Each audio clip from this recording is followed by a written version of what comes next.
নমস্কার, welcome to Hazra homeo Sanjivani. আজ একটা এই বছরের প্রথম দিন অর্থাৎ 2026 সালের প্রথম দিন অর্থাৎ 1/1/2026 প্রথম আমি যে কেসটি নতুন কেস আর কি টেকিং করি এবং মেডিসিন দিই সেই কেসটিরই সাকসেস হিস্ট্রি বলবো। এখনও পর্যন্ত 100% সাকসেস বলতে পারছি না যত সময় না আল্ট্রাসোনোগ্রাফি করাচ্ছি, কিন্তু পেশেন্টের ফিজিক্যাল এবং মাইন্ড লেভেলে যে সমস্ত সমস্যাগুলো ছিল সেগুলো টোটালি কিওরড হয়ে গেছে একটা সিঙ্গেল মেডিসিনে। অর্থাৎ আমরা ধরে নিতে পারি পেশেন্ট 95% কিওরড।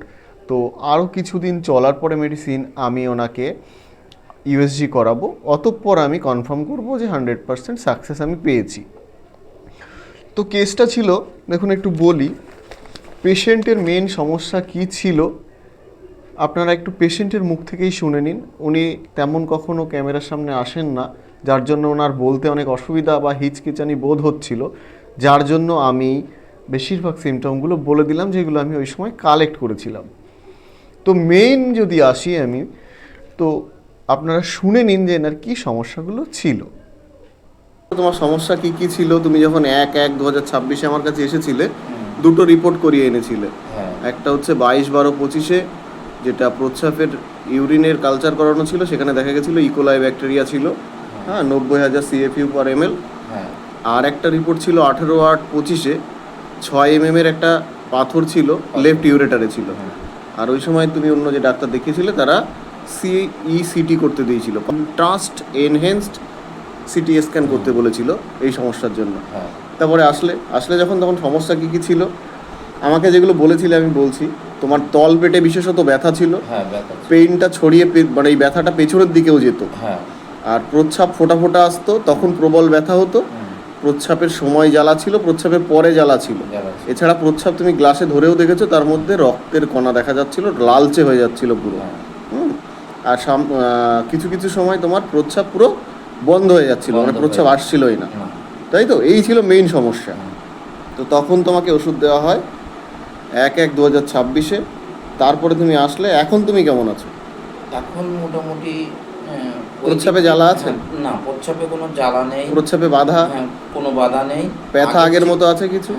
আগের থেকে ব্যথা নেই, কিন্তু তলপেটে সামান্য ব্যথা আছে বললে, একটু মাঝে মধ্যে একটু ব্যথা করে। এই ব্যথার কোমরের দিকে পেছন দিকে ছড়াচ্ছে না তো?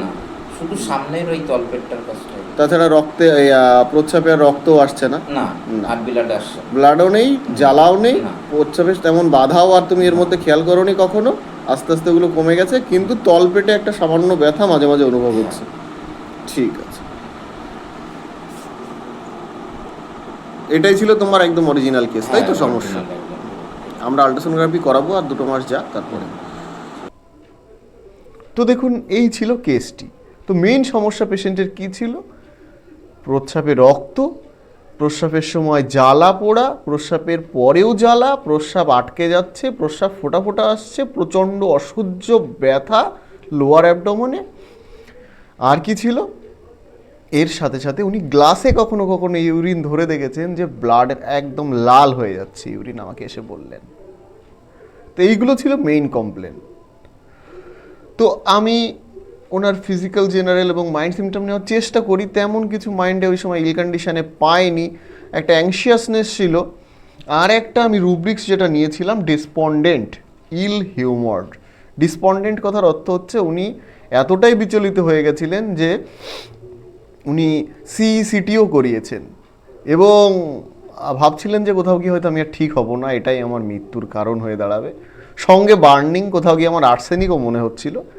কিন্তু ওই মুহূর্তে আমি ওনার ইউএসজিতেও পাই যে একটা ক্যালকুলাস আছে এবং ডিসপন্ডেন্ট এই কন্ডিশন যে আমার হয়তো আর ঠিক হওয়া হবে না, এরকম একটা বিচলিত মনোভাবের উপর ভিত্তি করে, এবং প্রস্রাবে একটু দুর্গন্ধ ছিল, আর বাদবাকি ফিজিক্যাল, জেনারেল পছন্দ অপছন্দ মোডালিটিস নেওয়ার পর আমার দুটো মেডিসিন মূলত আসছিল, একটা সারসাপেরিলা আর একটা বেনজোইক অ্যাসিড। ওনার ইউরিনে অফেন্সিভনেস ছিল, ওডর ছিল, গন্ধ দুর্গন্ধ ছিল, কিন্তু তার থেকে মলেও একটু বেশি দুর্গন্ধ ছিল। অতঃপরও আমি ওনাকে প্রেসক্রাইব করি এই ডিসপন্ডেন্ট। তো অতঃপর আমি ওনার ফিজিক্যাল জেনারেলের পাশাপাশি মেন্টাল জেনারেল, যেটা আমি মূলত নিই, ডিসপন্ডেন্ট, অর্থাৎ উনি মনে করছেন যে ওনার হয়তো এই রোগ আর সুস্থ হবে না বা এটা ওনাকে অনেক বড় ক্ষতি করে দেবে। এর উপরে জোর দিয়ে আমি মেডিসিন প্রেসক্রাইব করি। সঙ্গে ইল হিউমার নেচার ছিল। সারসাপেরিলা 30, আমি এই কেস টেকিংয়ের ফটোটা এখানে অ্যাড করছি, একটু দেখে নিন। Sarsaparilla 30/1, 30/2 2 dose. সচরাচর আমি 1 ডোজ প্রেসক্রাইব করি, কিন্তু কিছু একটা মনে হয়েছিল ওই সময়, আমার এক্স্যাক্ট মনে নেই, যার জন্য আমি 2 ডোজ প্রেসক্রাইব করি, 30/1, 30/2 ফলোড বাই 2 ডোজ পিটিআরএস। অতঃপর পেশেন্ট আমার কাছে আসেন 7/2/2026 তারিখে। তো এই দিন উনি কি বলেছেন আমি সিমটমগুলো কালেক্ট করেছি, বলে দিচ্ছি, এবং আমি এটার ফটো এখানে অ্যাটাচ করে দিচ্ছি। ইউরিনের বার্নিং ইমপ্রুভড হয়ে গেছে, নেই বললেই চলে।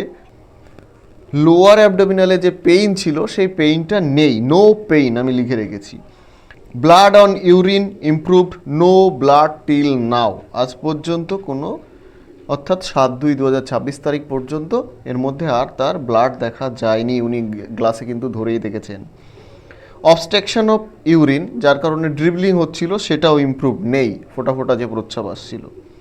ইনকন্টিনেন্স অফ ইউরিন, অর্থাৎ প্রস্রাব ধরে রাখতেও অনেক সময় অসুবিধা হচ্ছিল, 2-1 ফোঁটা চলেও আসছিল। পেশেন্ট আমাকে বলছিলেন যে আমি স্লাক্স পরে ঘুরে বেড়াচ্ছিলাম, যে 2-1 ফোঁটা বারে বারে মাঝে মাঝে প্রস্রাব চলে আসছিল যার জন্য, এবং ব্যথাও হচ্ছিল। তো সেটা আর নেই। অতঃপর আমি 7/2/2026 তারিখে আমি মূলত মেডিসিন প্রেসক্রাইবের ক্ষেত্রে কেন্ট সাহেবের ফিলোসফিটা খুব মেনে চলি, এবং ফলপ্রদও মনে হয়েছে আমার ক্ষেত্রে, আমার জীবনে, আমার স্বল্প দিনের প্র্যাকটিস লাইফে। তো আমি আবারও পেশেন্টকে পিটিআরএস 2 ডোজ প্রেসক্রাইব করি। অতঃপর পেশেন্ট আসলেন আজ, অর্থাৎ 31/3/2026 তারিখে। আজ পেশেন্ট বলছেন যে আমার কোনো সমস্যাই আর নেই, কিন্তু তলপেটের ব্যথাটা না মাঝে মাঝে একটু দেখা দিচ্ছে, মাঝে মাঝে ব্যথা করছে। তো আজ আমি মেডিসিন প্রেসক্রাইব করলাম পেশেন্টকে সারসাপেরিলা 200/1 ফলোড বাই পিটিআরএস। কারণ আমি কেন্ট সাহেবের ফিলোসফি অনুযায়ী যেটা জেনেছি, যে 2 ডোজ একটা মেডিসিনের প্রেসক্রাইব করা হয়ে গেলে একই পোটেন্সি, অতঃপর যদি পেশেন্ট ভালো থাকে তাহলে তাকে পিটিআরএস দাও, যদি পেশেন্ট ডিক্লাইন করে তবে তাকে হায়ার হাইপোটেন্সি আস্তে আস্তে ধীরে ধীরে প্রেসক্রাইব করো। তো আজ আমি পেশেন্টকে প্রেসক্রাইব করলাম sarsaparilla 200/1 followed by 2 dose PTRS. আশা করি এই পেশেন্ট 200 ডোজেই সম্পূর্ণ সুস্থ হয়ে যাবে। তবে পরবর্তী ক্ষেত্রে যেহেতু লিথার্জিক টেন্ডেন্সি, কোলে লিথিয়াসিস ডাথিসিস বলে সম্ভবত, এক্স্যাক্ট টার্মটা আমি ভুলে যাচ্ছি, এই যে পাথর হওয়া বা ক্যালকুলাস তৈরি হওয়ার টেন্ডেন্সি, লিথার্জিক টেন্ডেন্সি, এটাকে নষ্ট করার জন্য এনার কিছু সিমটমও যদি আছে বেনজোইক অ্যাসিডের, আমি এর পরবর্তী ক্ষেত্রে যখন মেডিকেশন বন্ধ করাবো তখন 1 ডোজ বেনজোইক অ্যাসিড আমি প্রেসক্রাইব করব, কারণ পেশেন্টের প্রস্রাবেও কিছুটা দুর্গন্ধ আছে, কিন্তু এই মুহূর্তে নয়। যদি প্রয়োজন বোধ হয় আমার, তবেই আমি প্রেসক্রাইব করে ছেড়ে দেবো পেশেন্টকে। তো এটাই ছিল কেসটি, এবছরের ফার্স্ট কেস টেকিং সাকসেসফুল। তো একটু খুশি খুশিতেই দিলাম আর কি ভিডিওটা, পেশেন্টের থেকেও সিমটম কী ছিল সেগুলো একটু কনফার্ম করালাম আপনাদের সুবিধার্থে, যে সত্যিই পেশেন্টের এই সমস্যা ছিল কি না। তো এটাই ছিল কেসটি। একটা সিঙ্গেল মেডিসিন একাধিক সমস্যার সমাধান করে দিচ্ছে। তো পেশেন্টের ইকোলাই ইনফেকশানও ছিল, হ্যাঁ, যাই হোক। আর লেফট ইউরেটারে ওনার একটা 6.1 mm এর পাথরও ছিল। পেশেন্ট কিন্তু সুস্থতার পথে এগিয়েছে। আগামী 2-3 মাসের মধ্যেই আমি পেশেন্টকে ইউএসজি করাবো, এবং ফলপ্রদ আশা করি রেজাল্ট পাবো। কিছুই পাবো না, ক্যালকুলাস আর পাওয়া যাবে না, এবং আমি তখন আবার কেসটা আপলোড করব। তো এটাই হোমিওপ্যাথির এফিকেসি, সিঙ্গেল মেডিসিন, একক মেডিসিন, একটি মাত্র ওষুধেই সমস্ত রোগ সারানো যায় হোলিস্টিক ট্রিটমেন্টে, ক্লাসিক্যাল হোমিওপ্যাথিতে। তো সকলে ভালো থাকবেন, সুস্থ থাকবেন, সকলকে ধন্যবাদ। Long live Hahnemann, long live homeopathy.